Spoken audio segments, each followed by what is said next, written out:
Então, voltando, nós estamos falando então sobre codependência e nós estamos falando sobre algumas características comuns do codependente.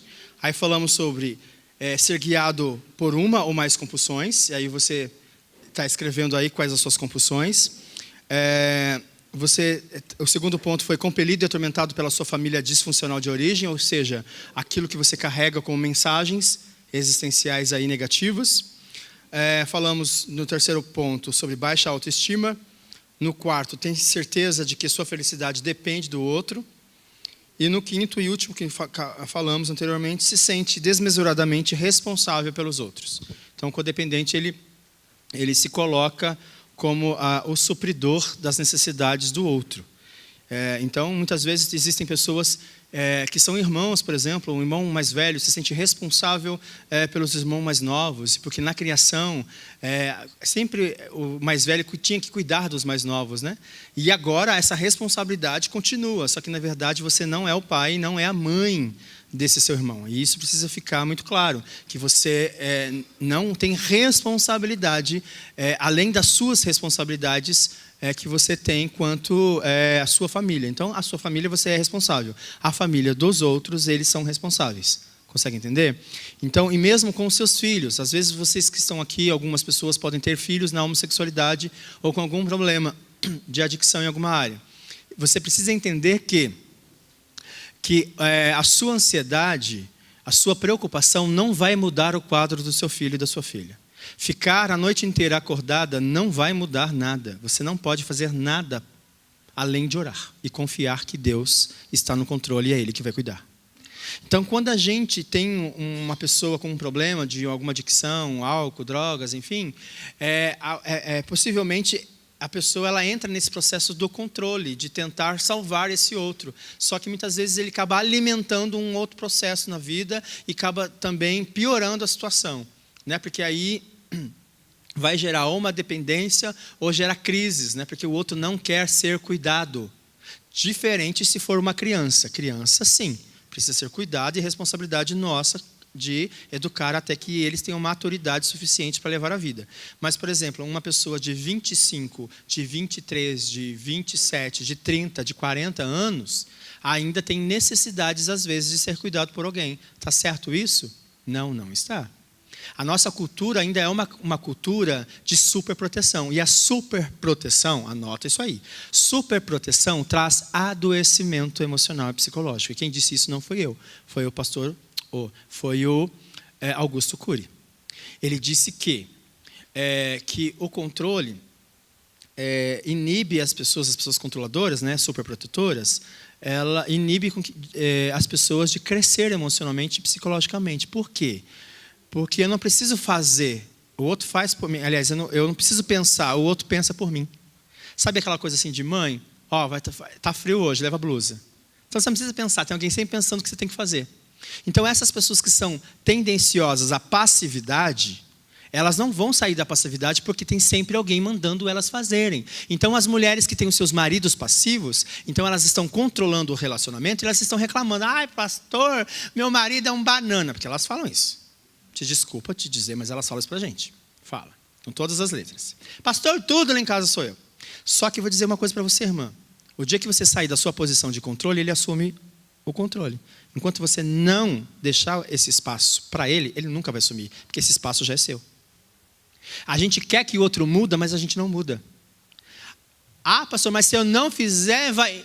Deixa cortar a luz. Se eu não pagar, ninguém paga. Deixa cortar a luz. Deixa cortar a água. Mas precisa acontecer alguma coisa para haver mudança. Essa aqui é responsabilidade sua. Eu não vou meter mais com isso. Tá bom? Tá bom. Tinha um momento que a Jaqueline cuidava das contas.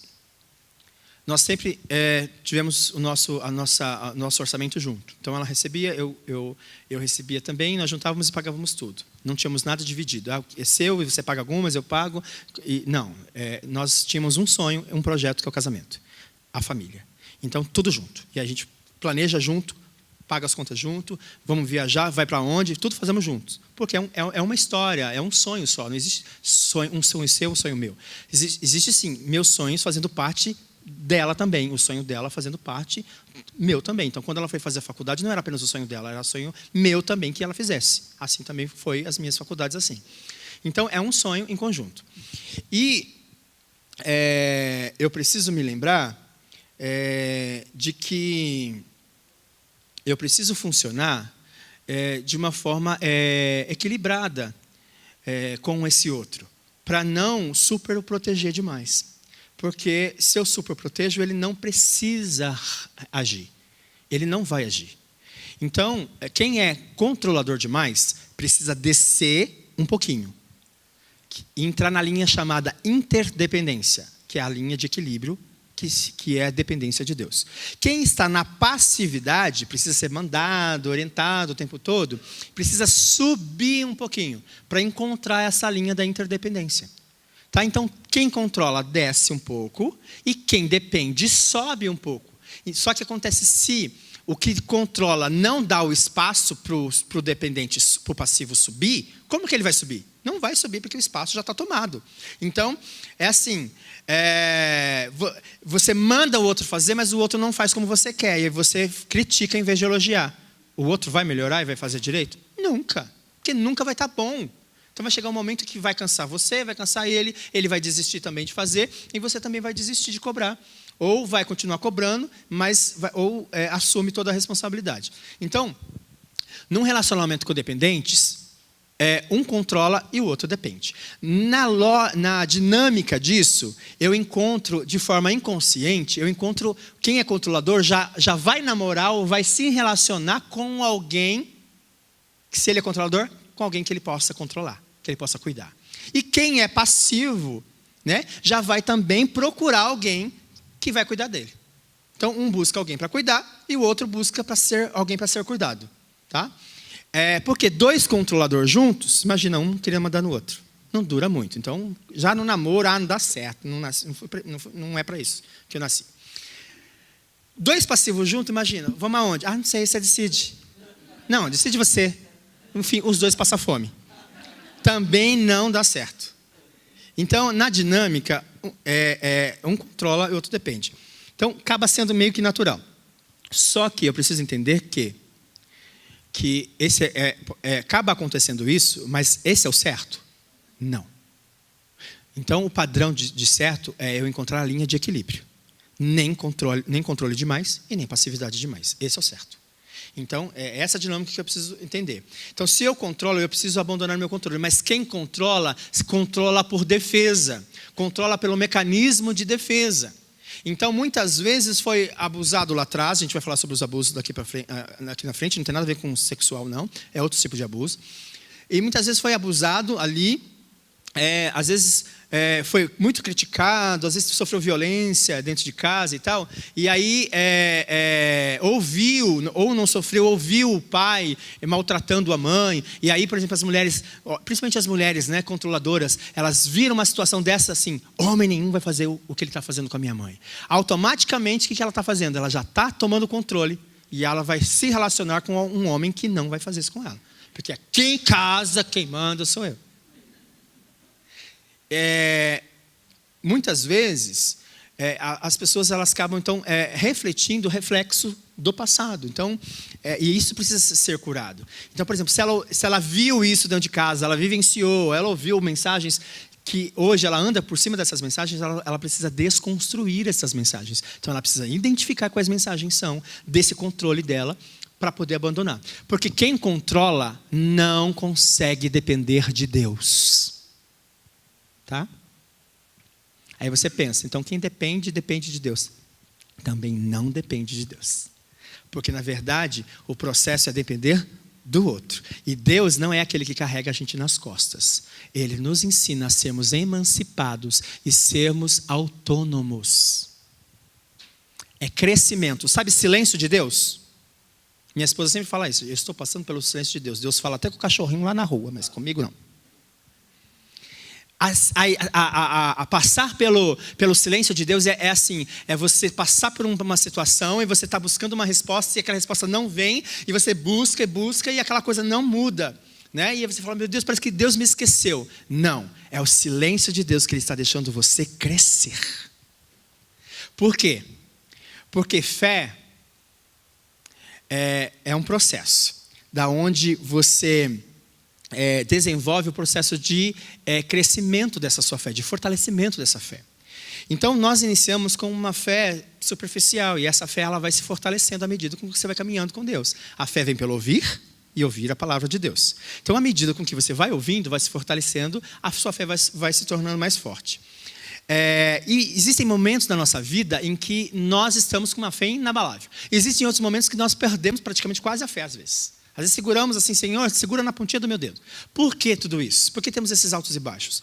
Porque, na verdade, eu estou andando ainda não por fé, eu estou andando por sensações. Eu estou andando segundo aquilo que eu estou sentindo. Eu estou andando segundo aquilo que eu estou vendo, não segundo o que eu estou crendo. A situação está difícil? Ih, não tem jeito. Eu estou andando por quê? Eu estou olhando para ela. Então, muitas vezes nós andamos por aquilo que nós estamos sentindo, nós nos deixamos nos levar, perdemos a nossa identidade no sentido de que, não que perde identidade, né? Mas assim, eu não assumo a minha identidade, quem eu sou. Eu me permito deixar a minha identidade ali do lado, né? Então, e aí eu me atrapalho com as outras situações. Então, eu me atrapalho no meio dos problemas, elas ofuscam os meus olhos. Então, eu vou andando por aquilo que eu vou sentindo, pelas situações. E vira e mexe a palavra de Deus, ela fala conosco, ela nos traz de volta. Aí vem a realidade, não, eu posso, não, eu tenho que andar por fé, não é essa situação não vai determinar quem eu sou, meu casamento não vai acabar porque eu estou passando por isso, não, eu vou enfrentar, eu vou lutar, eu vou guerrear, enfim, existem situações que a gente vai trazer uma resiliência sobre isso. Até o apóstolo Tiago vai falar isso para a gente lá em Tiago capítulo 1, versículo 2 a 4. Então, se você está passando tentações e provações, sinta-se feliz. Opa, como assim, Tiago? Eu estou passando provação, tentação, e você vem me mandar eu ser feliz? Aí ele vai explicar para a gente. Que a gente vai passar por isso, e essa situação vai trazer perseverança. E essa situação, quando eu passar pela perseverança, persistir, vai trazer uma mudança de caráter. Vai trazer uma mudança profunda, da qual eu vou me tornar a imagem e semelhança do Filho de Deus.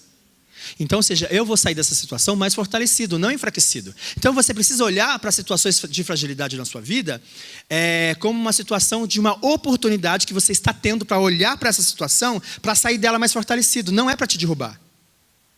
Ela não é determinada para acabar com a sua história. Satanás deseja acabar com a tua história. Mas, na verdade, você pode usar essa história que Satanás quer acabar, você pode transformar isso numa dupla honra. Você pode ressignificar tudo isso e sair dessa situação mais fortalecido, depende do teu olhar. Então, quando você olha para a sua queda, e aí quando eu falo queda não é só sexual, eu falo queda, tudo aquilo que é pecado, porque o pecado em si é cair do cavalo, né? Uma palavra literal lá no grego. E aí eu entendo que quando eu caio, seja qual área for, eu preciso olhar para ela, é o seguinte, eu caí, por que eu caí? Eu preciso olhar anteriormente. Eu menti. Por que eu menti? Eu falei que eu não estava, mas por quê? Porque eu temi o outro, de falar a verdade para o outro, que eu estou devendo nas Casas Bahia. Então fala aí que eu não estou. Mas por que eu mandei meu filho falar isso, se eu estou? Porque eu tive medo de enfrentar quem? Um atendente, que eu não sei nem quem é. Tem uma raiz aí. Uma raiz do medo da rejeição. Então existe por trás de muito comportamento nosso uma raiz. E é isso que eu preciso achar. Qual é a raiz dos meus problemas? Então, existe uma raiz que envolve muito a questão, principalmente da rejeição. Né? O medo do outro, o medo do abandono desse outro. Então, está muito ligado à negação do amor. E negação do amor é rejeição. Toda vez que você ouvir falar a palavra rejeição, é negação do amor. E aí, o amor, quando eu falo, é o amor fundamental, que a gente vai ver logo em seguida. Relacionamento desfigurado pelo desequilíbrio entre dependência e independência. Então, como eu estava dizendo, a independência pode nos levarmos a termos um relacionamento extremamente independente, né? Que é aquilo que eu estou dizendo, muitas vezes, do controle. Por sua vez, também, nós temos a questão da dependência. Só que existe, por exemplo, casais, né, que eles não têm mais tempo juntos. Então, cada um é independente, morando na mesma casa. Eles fazem coisas separadas. Então, esse casal ele está separado pela independência. Às vezes, até pela vida ainda de solteiro, ainda querendo jogar bola, a outra sai com as amigas. Não tem nenhum problema com isso. Mas eu preciso entender que agora estou dentro de um casamento que o outro faz parte da minha vida. Eu tenho que incluir esse outro. Só que, quando eu tenho muitas atividades separadas, esse casal, por causa dessa separação, por causa que está muito distante um do outro, eu tenho que fazer coisas que eu posso ajuntar esses dois. Porém, quando eu tenho um casal, que eles estão muito grudados na dependência, no sentido de que liga 10 vezes ao dia, manda mensagem o tempo todo, eu preciso fazer o quê? Um momento de separação. Porque eles estão numa dependência, um sugando o emocional do outro. Não deixa nem o outro trabalhar em paz. Chegou 5 minutos atrasado. Por que você chegou atrasado? Onde você estava? Com quem você estava conversando? Quem foi com você no ônibus? 1000 pessoas foram comigo no ônibus. Então, e aí a gente vai trabalhar essas duas situações, né? De estar independente, né? Para ficar um pouco mais junto, se é um relacionamento, e trabalhar, se está muito dependente, trabalhar o distanciamento. Então, o dependente, a gente trabalha muito com a questão da distância, precisa separar um pouco. Então, se você ligava 10 vezes ao dia, vai ligar 7 essa semana. Na semana que... já diminuiu 3. Se você conseguir diminuir 3, se dá por vencido. É um dia de cada vez, uma semana também. E aí, semana que vem minha meta vai ser 5. Não faz igual os religiosos fazem, não. Minha meta, pastor, vai ser oração de 2 horas diárias. Não consegue fazer 5 minutos. Minha meta é ler a Bíblia toda no ano. Nunca leu. Vai ler agora no ano? Não lê nem um versículo por dia. Ou seja, metas muito altas, frustração na certa. E o perfeccionista faz isso mesmo. Ele coloca meta muito alta. Sabe por quê? Porque isso aí não é. Isso aí é pouquinho. 5 minutos passou por dia. Um dia eu fiz um teste com o grupo. Um dos grupos do GAP, do programa de restauração emocional, falei assim, gente, nós vamos fazer um teste aí, durante esses 30 dias, nós vamos orar 5 minutos por dia. Todos os dias, não pode perder nem um dia. Não quero 10, não quero 20, não quero 30, eu quero 5 minutos. Vamos? Pastor, só 5? Tá bom, daqui 30 dias a gente volta a conversar. Daqui 30 dias, ninguém conseguiu fazer os 5 minutos por dia. Todo dia. Não é assim, enquanto eu estou lavando a louça. Não, é parar para se reabastecer em Deus. Porque falar oração contínua, a gente fala mesmo, e Deus está ouvindo a gente. Mas eu estou querendo que você pare, porque o ativista não para. Então eu quero que você para, como Maria parou. Maria e Marta é um texto clássico para mostrar quem é ativista e quem é a pessoa que está equilibrada. O que está equilibrado senta, porque entende que Jesus é o melhor momento. Quem está no ativismo, vamos trabalhar, que o negócio está acontecendo, e tem casa para limpar, tem comida para os convidados, vamos que vamos. E aí acabou o culto, pronto. Desfrutou do evento? Não, nenhum momento conseguiu desfrutar do evento. Por quê? Porque não parou. O melhor momento que era para ouvir Jesus, a Marta perdeu. Porque estava, Marta, porque estava afadigada, cansada, esgotada com tantas coisas. E é assim que você está, talvez hoje, esgotado e cansado com tantas coisas. Isso é para mim também hoje. Eu tenho que parar para se alimentar do Mestre, que está todos os dias disponível para mim e para você. Então, o contrário de codependência não é independência, e sim interdependência, que é a linha do equilíbrio. Tá? Então, o contrário de quem controla não é... Tem gente que faz assim, pastor, o senhor falou então que não é para controlar? Tá bom, não vou mandar mais ninguém, vocês fazem o que vocês quiserem agora. O que ele fez? Saiu do controle e foi para a passividade, não vou mandar, não falar mais nada. Não é isso. Então a gente tem dificuldade de lidar com o equilibrado e a gente vai para os extremos. Então uma hora eu estou lá em cima, uma hora eu estou lá embaixo. Uma hora eu estou sorridente, uma hora eu estou triste demais. No sentido que, lógico que a gente vai ter dias que vai ter tristezas e alegrias. Mas eu estou dizendo que a gente sempre está pontuando essas coisas por extremos, que é o 9. Vou chegar lá. Mestre da negação. O codependente geralmente não consegue enxergar ou avaliar os fatos como eles realmente são. Defende a sua família disfuncional de origem com sinceridade ou finge que os fatos ruins não aconteceram. Então, muita pessoa está na negação, não consegue enxergar. Pastor, mas assim... Meu pai, ele era ativista porque tinha que trabalhar 14 horas, mas coitado, se ele não estivesse trabalhando, a gente também não comia. Eu não estou dizendo que para a gente trazer culpa sobre eles. Eu estou dizendo que existe um fator disfuncional e é ele que eu preciso olhar. Não estou falando mal do seu pai, mal da sua mãe. Eu estou dizendo que o comportamento que eles tiveram está errado. Não é eles, não é a identidade deles, é o comportamento que eles tiveram que está errado. Consegue entender? Eu amo meu pai e eu amo minha mãe. Só que o comportamento da minha mãe e do meu pai biológico me fizeram ter muitas disfunções emocionais e psicológicas. Minha mãe me deixou para ser cuidado pela minha avó aos 6 anos de idade. Eu precisava, aos 6 anos de idade, ser cuidado pela minha mãe e pelo meu pai, não pela minha avó. Minha avó não me gerou. Quem me gerou? Foi minha mãe. Responsabilidade de quem ser mãe? Não era da minha avó. Responsabilidade de quem ser mãe? Era da minha mãe. Então ela transferiu uma responsabilidade que era dela. Mas espera aí, ela me deixou porque eles eram empresários de parques de diversões e eles estavam viajando e eu precisava estudar. Era óbvio que eu precisava parar? Era óbvio. Né? Ela fez o melhor para mim, pensando que eu tinha que estudar e ser alguém na vida? Pensou. Só que isso trouxe benefício para mim? Não. Talvez ela nunca pensou sobre isso. Né? Ela morreu quando eu tinha 12 anos. Talvez ela nunca achou que ter me deixado na casa dos meus avós iria trazer algum transtorno psicológico e emocional na minha vida. Porque a ausência, a gente vai ver, a ausência é um abuso. Então, tanto ela quanto meu pai abusaram de mim. Nesse sentido, dessa dor aí, da ausência. Então, eu sofri e isso eu trouxe transtornos para a vida. Então, eu tive todo um processo para tratar essa questão.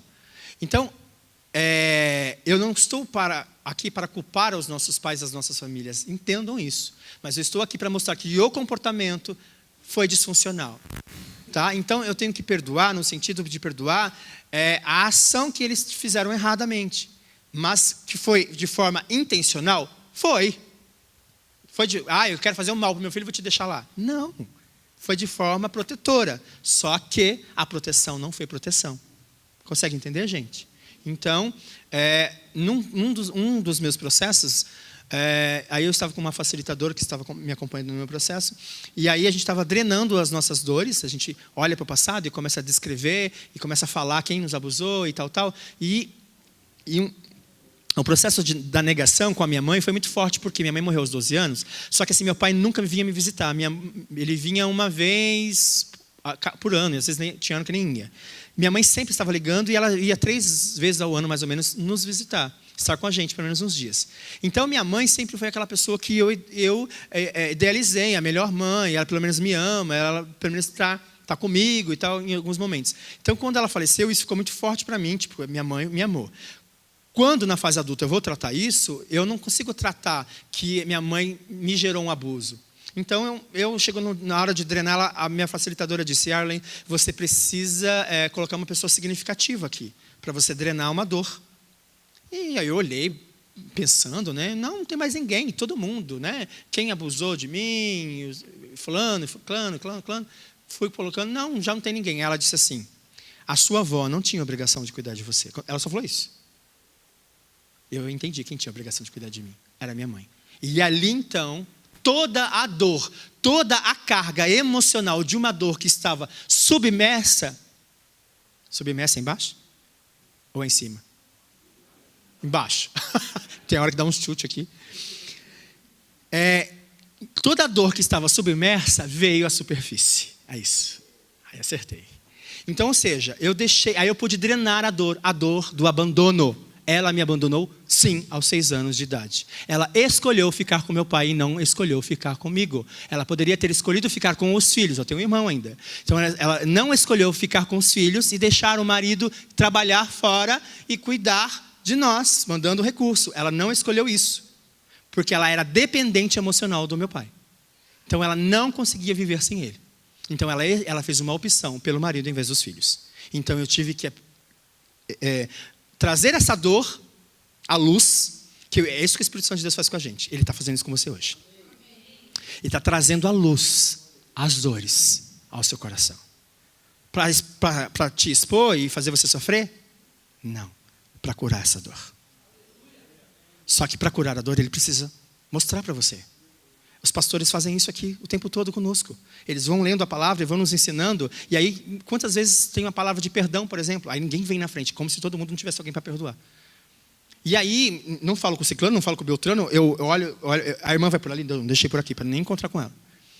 E aí, a gente muitas vezes tem um monte de ressentimento dentro da própria igreja com pessoas. Só que a gente não se abre para Deus tratar. Deve ser, fulano de tal que não deve perdoar. Não consegue perdoar. Eu não tenho ninguém. Será que realmente não tem ninguém? Será que realmente você consegue olhar para todo mundo? Será que realmente quando você passa na rua e vê aquele fulano assim, tipo, eu vou fingir que eu não conheço? Será que realmente não tem ninguém? Então, vasculhe o seu coração, porque Deus quer mostrar. É hora de nós pararmos de negar as nossas feridas emocionais. É hora de nós pararmos de negar os nossos pecados e de nós começarmos a assumir os nossos pecados para podermos nos arrepender deles.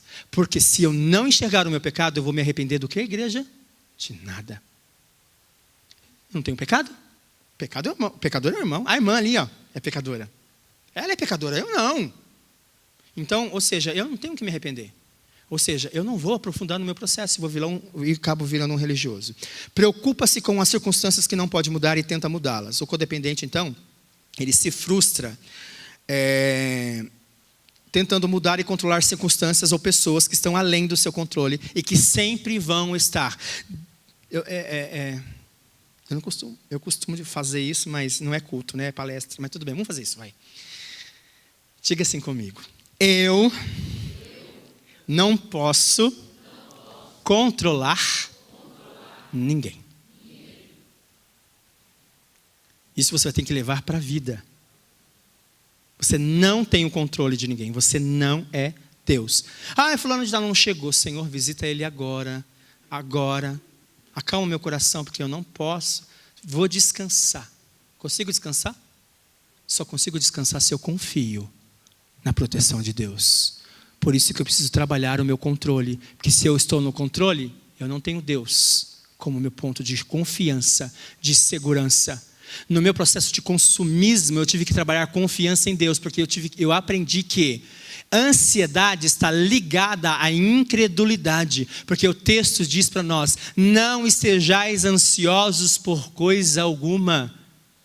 Basta a cada dia o seu mal, porque o Senhor é o meu pastor, diz na Bíblia Viva, e Ele me dá tudo de que eu preciso. E eu dizia para mim, Arlen, não é tudo o que você quer, mas é tudo o que você precisa. E se você não tem ainda, porque você não precisa, porque quando você precisar de fato, o bom pastor que cuida de você vai lhe dar. Então eu tive que aprender a lidar com confiança e me arrepender da incredulidade. Então é isso que eu quero mostrar para nós nessa manhã, que muitos comportamentos nossos estão baseados em pecados que nós nem enxergamos. E às vezes a gente está tão preocupado com a sexualidade, tão preocupado com o sexo fora do casamento, tão preocupado com a homossexualidade, tão preocupado com essa questão sexual, e que eu esqueço de olhar à minha volta de tanto pecado que eu tenho. Parece que só tem um. Ontem eu disse para uma pessoa, a pessoa disse assim, pastor, eu acho que nem crente eu sou mais. Eu já me lancei mesmo e tal. E aí eu disse para ela assim, você viu quantos mentirosos saíram da igreja porque mentiu? E por que você tem que sair da igreja porque você está no pecado sexual? Eu estou dizendo para ele ficar na igreja e com pecado? Não. Eu estou fazendo com que ele reflita. Porque outros pecados as pessoas não saem da igreja. E por que o pecado sexual ela sai da igreja? Porque ela tem uma mentira na mente dela de que o pecado sexual é o maior de todos os pecados. É o pecadão. E ela esquece quem ela é. E ela esquece quem Deus é na vida dela. Ela esquece que ela é filha, que ela é filho e que ela está num processo de transformação. Que esse processo, às vezes, acontece de uma forma mais imediata ou em curto período de tempo para alguns, mas acontece para outros também num longo período de tempo. Porque é a medida com que eu me abro nesse processo com Deus. É a medida com que eu vou me permitindo enxergar algumas ações e vou permitindo desconstruir o que eu construí de falsos absolutos, de inverdades sonhos em mim. Tem gente, por exemplo, que coloca a mão na tomada e leva um choque, e aí ela cria um falso absoluto. Não vou mais ligar nenhum eletrodoméstico na tomada para não levar um choque. Tem gente que coloca, por exemplo, que rela a mão no fogo e não quer mais se relacionar com fogo, porque o fogo traz para ela uma lembrança de dor, então ela automaticamente ela diz assim: se eu mexer com fogo, vou me queimar. É verdade isso? Que todas as vezes que ela mexer com fogo, ela vai se queimar? É verdade que todas as vezes que ela colocar a mão que ela ligar alguma coisa na tomada, ela vai levar um choque? Não. Ela criou uma mentira que se parece uma verdade. E nós precisamos detectar essas mentiras sobre nós. Nós precisamos detectar a profundidade dos nossos processos traumáticos, dos nossos processos adoecidos da nossa alma. Porque nós estamos caminhando debaixo desses reflexos. Então, você teve um relacionamento, esse relacionamento foi ruim, você já entra num novo relacionamento com o reflexo do antigo. E aí você já vai gritando com o outro, porque antes que o outro grite com você, então deixa eu já gritar com ele. Ou seja, eu estou andando debaixo de um reflexo de dor. E aí eu quero dizer para nós que a água que nós nos banhamos no rio há 2 minutos atrás não é a mesma agora. Agora já é uma água nova. Então eu preciso me permitir a me banhar das águas cristalinas que escorrem do trono de Deus. Então eu preciso me permitir me banhar nelas agora e deixar fluir, e que essas águas vai limpando as sujeiras da minha alma, que vai trazendo cura também para o meu coração.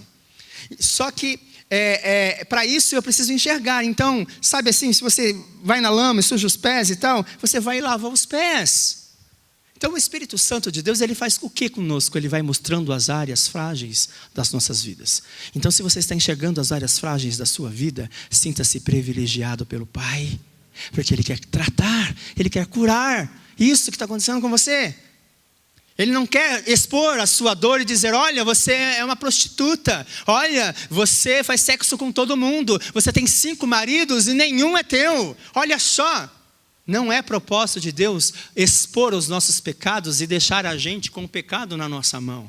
Mas é vontade de Deus colocar para nós o nosso pecado, para nós nos arrependermos dele e lançarmos ele fora. Vai e não peques mais, nos dando uma nova oportunidade de vivenciarmos longe do pecado. Olha, você tem 5 maridos, mas nenhum deles é teu.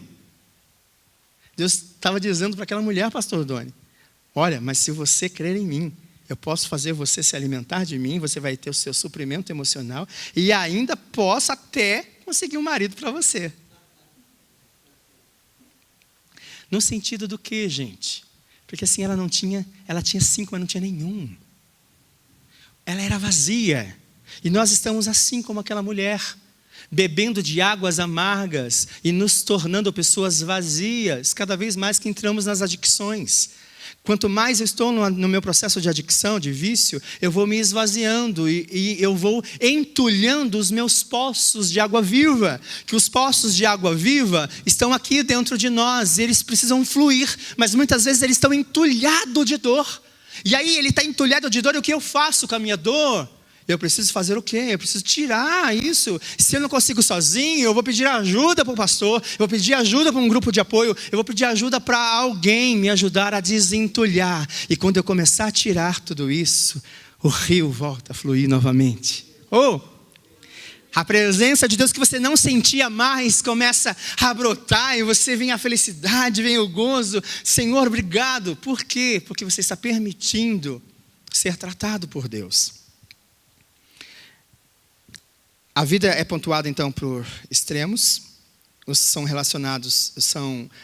marcados muitas vezes por, em casa, por exemplo, é briga, e na igreja, por exemplo, é o santo, né? Sabe aquela historinha que a gente já ouviu do pastor da família que fala, que traz a mudança para dentro da igreja, porque o pastor é tão santo dentro da igreja que cumprimenta todo mundo com amor, né? Vamos mudar para a igreja porque lá a gente vai ficar em paz, né? Então é pontuado por extremos, ou seja, um dia eu estou dando glória a Deus, no outro dia como que você está? Ó vida, ó céus, ó azar. O codependente também está sempre procurando aquilo que falta em sua vida. A insatisfação é algo muito gritante dentro da alma dessa pessoa. Então ele compra a TV, compra o negócio do carro, compra as rodas lá, né? Agora com os homens, compra a roda não sei do que lá pro carro, porque o homem gosta do negócio de carro, né? E aí ele coloca o som, e coloca a roda, a calota, sei lá como chama aquilo. Vocês percebem que eu entendo tudo de carro. Aí eu vejo os meus primos, né? Eles gostam muito dessa coisa de carro e de equipar o carro. E muitas vezes a gente vai tendo e fazendo as coisas e a gente vai se sentindo insatisfeito. Você fala assim, se eu ganhar R$2.000, pronto, vou estar feliz, Deus. Aí Deus te dá um emprego de R$2.000. Chega lá, 1 ano, você já está insatisfeito. Deus, agora eu quero ganhar R$5.000, porque R$5.000, se eu ganhar 5, nossa, se eu ganhar R$5.000, aí você vai, Deus te abençoa, você ganha R$5.000, continua insatisfeito. Por quê? Porque você vai aumentando as coisas. Aí você já nunca mais não quer aquele carrinho, você quer aquele outro de 100 mil, você quer aquele outro de 200 mil. E aí você vai, porque você está sempre insatisfeito. Você chega na casa do outro, aquela televisão de 42 polegadas, aí você olha para a sua de 29 quando chega em casa. Vamos mudar, mulher. Vamos passar lá nas casas, não sei de onde, não vou fazer propaganda de graça, para comprar a televisão. Por quê? Porque meu olho cresceu na televisão do meu irmão. Amar, proteger, cuidar, é a enorme responsabilidade do homem. Nós precisamos entender isso. Que nós nascemos para sermos amados, para sermos protegidos e para sermos cuidados. Então, esta é a responsabilidade que algumas pessoas teriam que ter sobre nós. Mas muitas vezes elas não conseguiram executar porque também foram vítimas da consequência de não serem protegidas, cuidadas e amadas conforme a vontade de Deus. E este é o desejo de Cristo. Essa é a responsabilidade nossa. E este é o desejo de Cristo, que sejamos amados, que sejamos cuidados e que sejamos protegidos. A capacidade de amar e sentir amado de forma saudável define... Eu não mudei nada aqui, né? Ainda bem que alguém mudou lá. Foi eu que mudei? A capacidade de amar e sentir-se amado de forma saudável define a qualidade das relações. O quanto você foi amado ou o quanto você não foi amada vai definir como você vai se relacionar com as outras pessoas. Se vai se relacionar de forma saudável ou não. Então agora a gente vai falar sobre construção do amor fundamental. Eu disse, né, que o codependente está preocupado para preencher o seu tanque empobrecido. Aqui, construção do amor fundamental. Toque saudável, afirmação verbal, investimento de tempo. Então, nós somos como um tanque. Pensa o seguinte, aqui nós temos o coração de alguém que está vazio, o coração de alguém que está meio preenchido e o coração de Deus. À medida com que eu vou me relacionando, né, com o meu pai, com a minha mãe, com o mundo ao meu redor, o meu tanque emocional ele vai sendo preenchido. Só que assim... nossos pais, eles também têm um vazio, que é o vazio existencial por conta do pecado. Tá? Então, eles, que só pode ser suprido por Deus. E aí, eles vão nos amar, mas ainda vai faltar. Só que uma pessoa que tem toque saudável, afirmação verbal, investimento de tempo, isso de forma saudável, ele recebeu isso de forma saudável, ele vai ter menos problemas de relacionamento. E vai ter uma menor propensão a vícios comportamentais, tá? Porque ele vai estar seguro. Toque saudável. Na construção de amor fundamental é quando o seu pai e a sua mãe te deram carinho, toque saudável, te abraçaram, te beijaram, te pegaram no colo. O quanto eles fizeram isso até mais ou menos de 7 a 8 anos. O quanto você recebeu do seu pai e da sua mãe. O quanto você recebeu vai encher o seu tanque emocional. Então, se você não teve presente o seu pai, então não preencheu. Se você não teve presente a sua mãe, também não preencheu. Então, se você teve os dois, mas ele trabalhou, ele foi um ativista, trabalhou o tempo todo, tem tempo de qualidade, tem tempo para tocar você?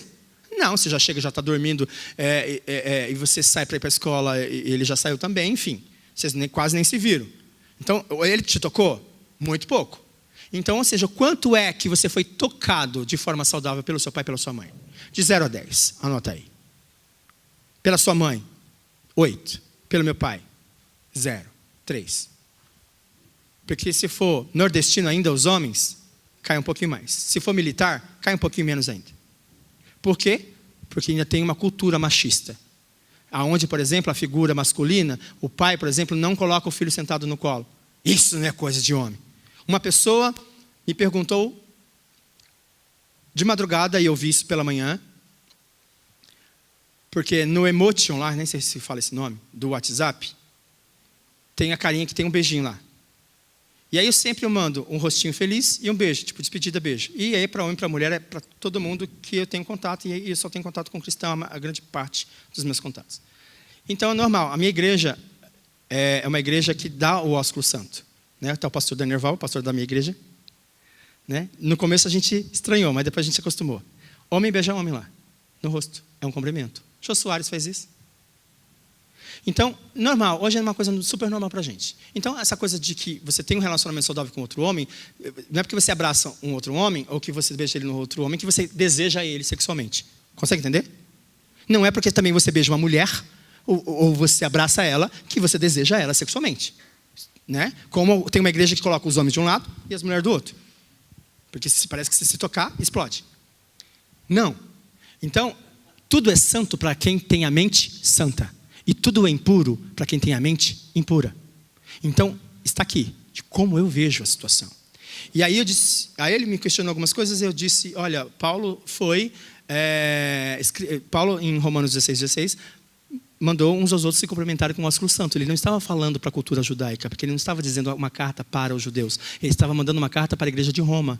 Não era uma igreja judia. Era uma igreja que estava em Roma com a cultura de Roma. Ainda que fosse cristãos ali, mas era por uma cultura. E aí o ósculo santo é um cumprimento, apenas um cumprimento. Então o que eu preciso entender é que nós temos uma cultura, por exemplo, machista, onde que homem não beija homem, ou que homem não coloca o filho para sentar no colo, porque não vai nada. Não vai nada, ele é o seu filho, ela é a sua filha. Não, então precisamos entender o que é saudável. E saudável é tocar nos nossos filhos enquanto eles são crianças, porque eles têm necessidade de serem tocados. A minha filha tem 1 ano agora, 1 ano e 9 meses, e ela me toca o tempo inteiro. E assim, ela me chama, papai. Aí eu estou no celular, papai. Aí quando ela não consegue minha atenção, ela grita, papai! Aí, né? Ela quer minha atenção. Então, aí ela fica, Arley, dá atenção. Então ela quer que eu toque, ela quer que eu falo com ela quer ser suprida. Então, o tanto é que você foi suprido pelo toque. Hoje, os bebês que se encontram na incubadora, que para quem está na área da enfermagem e medicina, já permite que os pais toquem nas suas crianças, bebês, porque eles vão se sentir amados e aí eles se recuperam mais rápido. Olha só, a medicina falando do princípio importante do toque. Então, é um princípio importante. Agora, se você não foi tocado, tem gente, por exemplo, que não consegue tocar. E que o toque, muitas vezes, é repulsa. Dá vontade de jogar longe. Eu, por causa do abuso que eu sofri quando eu entrei na minha igreja, o toque desses homens, o abraço deles e o beijo deles era repulsa para mim. A minha vontade era de jogar eles longe. Porque eu fui molestado dos 7 aos 10 anos de idade. Então, o toque de uma pessoa masculina me gerava repulsa. Nesse sentido. Então, eu demorei para tratar algumas coisas. Então, aí eu fui tratando, eu falei, não, aí eu olhava para os meninos se abraçam, não tem nada a ver com homossexualidade. E eu ficava pensando, não, mas se um dia depois souberem que aquilo que eu vivi, e agora? E aí eu fiquei trabalhando todo esse processo, medo da rejeição, medo de não ser aceito, medo de não ser amado. Então, e aí precisamos aprender então forma saudável. Então, tem gente, por exemplo, que nunca recebeu um eu te amo. Não sabe dizer eu te amo. Quantas mães eu atendo que estão com crises, porque, pastor, eu não consigo dizer eu te amo para o meu filho. Eu nunca ouvi isso dos meus pais. Outro ponto, afirmação verbal. Afirmação verbal são os elogios, são as afirmações. O quanto é que você foi elogiado, o quanto é que você foi afirmado. Se você teve mais críticas, ouça o que eu estou dizendo, se você teve mais críticas do que elogios, o seu emocional, abaixou. Tudo que você fez, tudo que você fazia, nunca estava bom. Até o pastor Doni aqui estava comentando um pouquinho. Lavou a louça, tá, mas lavei. Mas você não secou. Aí você não guardou. Aí guardou, mas guardou de forma errada. Ou seja, sempre tem uma crítica. Sempre. Nunca está bom. Nunca é o suficiente. Por quê? Por causa do problema do perfeccionismo. Tem um padrão para ser. Não está dentro do meu padrão. Padrão está errado. Quem disse? Então, eu abuso do outro, porque eu fui abusado anteriormente. Então, tinha que limpar, pastor, desse jeito, porque se minha mãe, minha avó... E aí, o que acontece? Eu estou reproduzindo o mesmo erro com os meus filhos. Tá? Então, você foi vítima de um padrão perfeccionista, de um exagero no seu comportamento, e você agora abusa outras pessoas, as pessoas do seu trabalho, porque não coloca exatamente no mesmo jeito que você colocou. Tinha uma enfermeira e que ela pegava todos os rótulos e colocava tudo direitinho assim, e colocava do maior para o menor e tal. Aí chegava o outro turno, tinha outra enfermeira e ela pegava e mexia, pegava um, e depois ia lá e pegava o lado de trás. Mas não, tem que ter toda uma regrinha, não pode pegar do meio e deixar o buraco lá. Começa por da frente. Tem que ter padrão. Está errado. E isso virava estresse. Porque eu arrumo, desarrumo, então virava um problema. E realmente é problema, mesmo quando não se trata alguns comportamentos. Então, afirmação verbal. O quanto é que você recebeu de crítica? Se você recebeu mais crítica do que elogios, esgotamento. Se você recebeu mais elogios, você recebeu amor. Fundamental. O quanto é que você teve investimento de tempo? Porque se seu pai trabalhava 12, 13, 14 horas por dia, e ele não brincou com você, até a sua infância, até a sua 7, mais ou menos 8 anos de idade, você tem um vazio aí. Se ele não jogou bola com você, se ele não te pegou no colo, se ele não rodopiou você, não ficou um pouquinho vendo você brincar com a bonequinha, parou para você ficar um tempinho, ou a sua mãe também, porque às vezes ela limpava, e tinha mania de limpeza, limpava a casa todo dia, bem escrava da limpeza, ou seja, não parou para brincar com você. Vazio emocional. Tempo de qualidade é o tempo que eu dou para o outro. Vou para o shopping. Você vai para o shopping fazer o quê? Ficar com a criança ou vai olhar a vitrine? Se for para você olhar a vitrine, a criança não está sendo alimentada. Se for para você comer aquilo que você quer, a criança não está sendo alimentada. A criança ser alimentada é fazer o que ela gosta. Ela sente feliz, sente alegre. Aí está sendo alimentada. Tempo de qualidade. Todo mundo no Facebook, na mesma casa, não é tempo de qualidade. Tem gente que se fala. De vez em quando a gente está se falando também lá em casa agora. Dá recado para o outro, Facebook. Aí a Jaqueline, quando quer falar comigo, é aquela que perdeu o celular dela, ela não vai falar comigo esses dias, né? Que a gente veio semana passada para São Paulo, ela perdeu de uma casa para outra, enfim, está sem celular. Mas Deus é tão bom que uma irmã já doou o celular para ela. Que ela queria o meu. Eu tenho 2, pode um. Ah, você tem 2, dá um para mim. E aí assim, quando eu estou ocupado, alguma coisa assim, ela fica, oi. Quando eu vejo, assim, tem 200 oi. Ela fica, oi. Ela fala, uma hora o telefone dele vai tremer no bolso dele e ele vai me ouvir. E o quanto é que a gente está dando tempo de qualidade para o outro? Não significa que você mora na mesma casa com seu pai, com sua mãe, que você foi amado. Choque de realidade. Não, mas eu não sofri abuso, eu não sofri ausência. Meu pai foi super presente, minha mãe também. Você pode ter o seu pai e a sua mãe dentro de casa e você ter sofrido ausência. E a ausência é abuso. Se quando você precisou, ele não estava, abuso. Se ele estava trabalhando e você estava dentro de casa e ele trabalhando o tempo todo, chegava no final de semana, ele ia pastorear, filho de pastores que estão aqui, né? Filho de líderes que estão aqui, o tempo todo na igreja. Me desculpe, pastor, se a igreja for uma igreja ativista. Mas é o seguinte, eu tenho que dizer, os nossos líderes estão perdendo seus filhos para as drogas e para o sexo. Por quê? Ai, pastor, mas eu queria no meu filho no caminho que deve andar e quando chegar grande não vai se desviar e está tudo desviado. Por quê? A crise agora com Deus. Deus, o Senhor está traindo a sua palavra. Não. Você não fez a sua parte. Você não foi presente naquilo que Deus te deu como principal ministério, que é a sua família. Deus dá um conselho para a gente lá, em uma das cartas, agora nem me lembro mais, não sei se é Timóteo, que diz para os bispos cuidarem primeiramente da sua família, da sua esposa, da sua casa, porque assim ele poderá cuidar da igreja de Deus.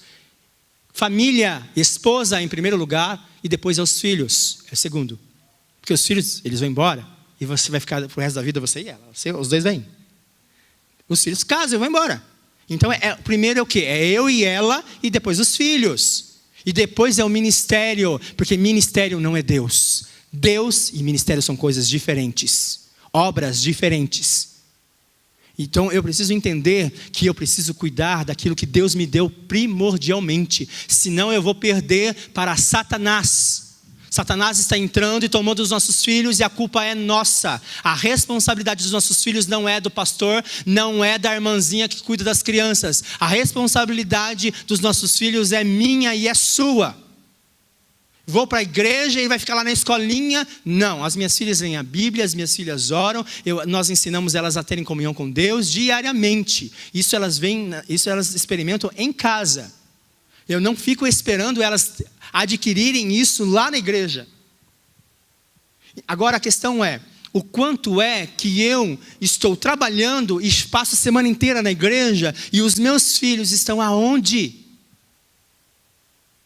Final de semana eu me dedico o tempo inteiro para o ministério, uma bênção. Só que você se dedica uma vez ou 2 vezes no mês no máximo. Divide isso, divide 2 dias para sua família. Vai passear, vai para o shopping, vai para o parque, vai ficar em casa, vai comprar um jogo, vai divertir, não sei. Vai fazer qualquer coisa, mas fique com eles. As esposas estão carentes dos seus maridos porque os pastores e líderes estão fora de casa, aconselhando e culpando elas o tempo todo porque elas não estão presentes no ministério, porque elas não têm visão ministerial. Não é que elas não têm visão ministerial, elas têm uma carência afetiva sua. Eu sei que muitas mulheres têm um buraco existencial e quer que você supra tudo isso. Elas vão precisar ser tratadas também, porque não é você que vai suprir, mas talvez você esteja dando demais num lugar e menos no outro. Eu preciso equilibrar isso. Lá em casa a gente está tentando equilibrar a minha agenda. Então a Jaqueline teve um ano passado nós tivemos uma crise. Fazia muito tempo que não tínhamos crise. Nós somos casados há 17 anos. E nós tivemos uma crise. E a crise era o GAP. Porque o GAP tomava o tempo. E aí depois nós conversamos e eu mostrei para ela que na verdade não era o GAP. O problema era eu com o meu ativismo. Porque se eu não tivesse o GAP eu colocava outra coisa. Eu colocava outra pessoa que não fazia parte do GAP. Eu colocava outras situações que não fazia, porque o ativista é assim, ele vai colocar alguma coisa. Então eu disse, eu preciso desse, por isso que eu falei que eu ainda estou no processo de recuperação do ativismo. Então, o quanto é que você teve de toque saudável, de afirmação de tempo, verbal e de investimento de tempo. Então se você teve lá em cima 10, 9, 8, você está bem. Se você teve abaixo, o tanque emocional de um codependente está marcando quase 0. Por isso que ele precisa se suprir do outro. Por isso que ele precisa ter tanto vício para trazer um alívio para a sua dor. Consegue compreender? Tipos de abuso. Ainda dá tempo, 5 minutos. A gente vai até medir meio. Tipos de abuso que secam o nosso tanque emocional. Eu vou parar, depois um pouquinho, aqui, quando der meio de meio, mas aí quando a gente voltar às 3 horas da tarde, eu retomo de onde eu parei e entro na dependência em seguida. Tá bom? Tipos de abuso que secam o nosso tanque emocional. O primeiro abuso que a gente sabe é o abuso ativo. Abuso ativo é aquele que todo mundo entende, é agressão verbal. É bater, é espancar, é a molestação sexual, que não tem nada a ver com estupro. Molestação sexual se dá até pelo visual. Quando eu desejo o outro de forma de despertar a libido dele. Se você faz academia e você coloca a sua camisa regata, porque você tem o seu corpo atlético, para trazer sensualidade, para despertar alguma coisa no outro, você está defraudando seu irmão. Ah, pastor, eu estava na praia, né? Tudo bem, você estava lá. A maioria das pessoas não mora em cidades de praia. O que eu estou fazendo com ela? Né? O que eu estou fazendo com o outro? Eu estou despertando o que no outro? O que eu quero? Chamar a atenção desse outro para quê? Eu não preciso mais disso. Não preciso. Então, o abuso ativo é aquele que espanca, aquele que tem ataques de raiva, né? E aquele que grita, você me deixa doente. Então, gritos de acusação, muitas vezes com ódio. Será que você não consegue fazer nada direito? Será que você já ouviu isso? Isso é um abuso ativo. Olha só, tem gente que diz assim, se você não tivesse nascido, eu seria feliz. Tem gente que diz para o filho, se você não tivesse nascido, eu tinha me formado, eu não estava aqui cuidando da casa. Coloca toda a culpa da escolha dela no filho. Deixa que eu faço, já que você não consegue mesmo. Já que você é um inútil. Já que você não sabe fazer nada. Que você é desprovido de habilidade para fazer alguma coisa. Porque o adulto cobra da criança como se a criança fosse um adulto, tem que fazer igual. Não vai fazer nunca, jamais, é um abuso que a gente está fazendo. Então nós sofremos abusos ativos. Então deixa que eu faço, já que você não consegue mesmo. E o pior, desse jeito Deus não gosta de você. Qual é a imagem que nós estamos passando? Aliás, qual é a imagem que passaram para nós de Deus? De que se eu pisar na bola, acabou. Se eu pisar na bola, já era. Já perdi a bênção. Então eu tenho que fazer o quê? Eu tenho que ser obediente para Ele me dar. Eu tenho que ser obediente para Ele me dar. Eu tenho que ser obediente para Ele me dar. Eu não preciso ser obediente para ser amado. Eu sei que isso vai confundir um pouquinho alguns, mas eu quero dizer para você que é o seguinte, que Ele já nos amou primeiro, sendo nós pecadores. Eu não fui obediente para Ele me amar, não. Eu estava lá no lamaçal do pecado, no meio do homossexualismo, transando com um monte de gente, e Ele foi lá e me resgatou de lá.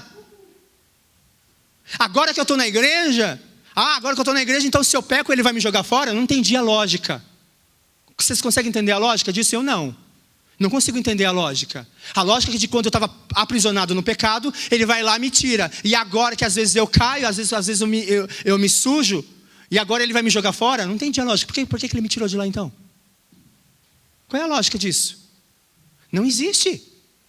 Então a lógica é o seguinte, Ele me amou e não existe nada que eu faça para que Ele me ame mais ou me ame menos, porque simplesmente Ele me ama porque eu sou o seu filho.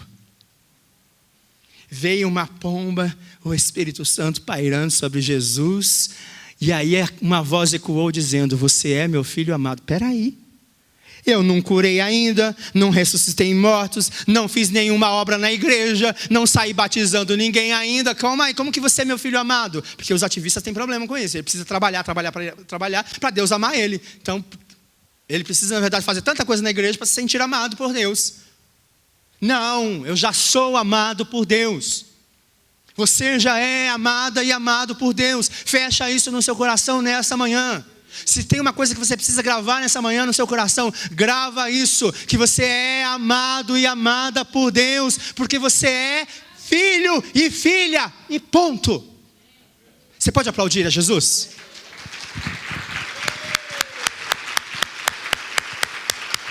Pastor, mas eu continuo pecando. Pastor, mas eu sei, amado. Vamos caminhar junto para a gente ajudar você nesse processo aí para você pecar menos. É o processo de santificação. Às vezes a gente acha que a gente vai ter uma vida de impecabilidade. Não vou pecar mais. Não estou dizendo que estou sendo favorável ao pecado de forma alguma. Mas estou dizendo que se a gente pecar, como diz o texto, eu tenho um advogado agora que vai julgar a minha causa, não me condenar, mas Ele vai me absolver, porque Ele vai promover em mim, é Ele mesmo que promove o arrependimento no meu coração e no seu também. Esse tipo de abuso gera medo, raiva e impotência. Esse tipo de abuso passivos que nós sofremos gera desconfiança de Deus. Não fomos cuidados por Deus, ou pelos homens, e achamos que Deus também não é capaz de cuidar por nós. Adquirimos o controle das nossas vidas para tentarmos sobreviver durante todo esse processo de dor, e agora a gente tem dificuldade de deixar Deus cuidar, porque se eu não fizer, será que Ele vai fazer? Existe a incredulidade pairando no nosso coração, que nós precisamos dar conta dela hoje, e dizer, Senhor, me ajuda a me arrepender desta incredulidade hoje, e sair deste seminário confiando no Senhor. Eu quero dizer para você, se você sair desse seminário desconfiando, não tem problema, porque é um processo. Deus, a tua palavra diz que a fé vem pelo ouvir e ouvir a palavra de Deus. Eu vou caminhando dia a dia e eu sei que a minha fé vai ser fortalecida e a confiança virá, porque o choro pode durar uma noite, mas a alegria virá pela manhã. E a gente continua no abuso passivo depois da 12:30. Deus abençoe.